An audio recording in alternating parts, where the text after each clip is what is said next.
ತೆಲುಗಿನ ಹಾಸ್ಯ ಮತ್ತು ಪೋಷಕ ನಟರಾಗಿರುವಂತಹ ಪೋಸಾನಿ ಕೃಷ್ಣ ಮುರಳಿ ಬಂಧನವಾಗಿರುವಂಥದ್ದು. ಈ ಹಿಂದೆ ಹಲವು ಪ್ರಕರಣಗಳು ಕೂಡ ಈ ನಟನ ವಿರುದ್ಧ ದಾಖಲಾಗಿತ್ತು.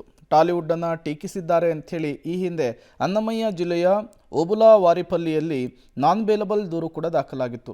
ಹೈದರಾಬಾದ್ನ ನಿವಾಸದಲ್ಲಿದ್ದಾಗ ಬಂಧಿಸಲು ಬಂದಂತಹ ರಾಯಚೋಟಿ ಪೊಲೀಸರ ಜೊತೆಗೆ ನಟ ಪೋಸಾನಿ ವಾಗ್ವಾದವನ್ನು ನಡೆಸಿದ್ದಾರೆ. ಪೋಸಾನಿಗೆ ಊಟ ಮಾಡೋದಕ್ಕೂ ಕೂಡ ಬಿಡದೇನೆ ಅರೆಸ್ಟ್ ಮಾಡಿದ್ದಾರೆ ಅಂಥೇಳಿ ಕುಟುಂಬ ಸದಸ್ಯರು ಆರೋಪಿಸ್ತಾ ಇದ್ದಾರೆ. ಇವತ್ತು ರಾಜಂಪೇಟ ಕೋರ್ಟ್ಗೆ ಹಾಜರುಪಡಿಸುವ ಸಾಧ್ಯತೆ ಇದೆ.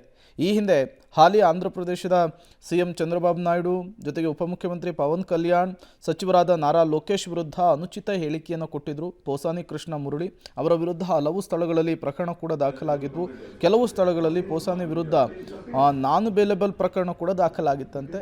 ಈಗ ಅರೆಸ್ಟ್ ಮಾಡಿರುವಂಥದ್ದು.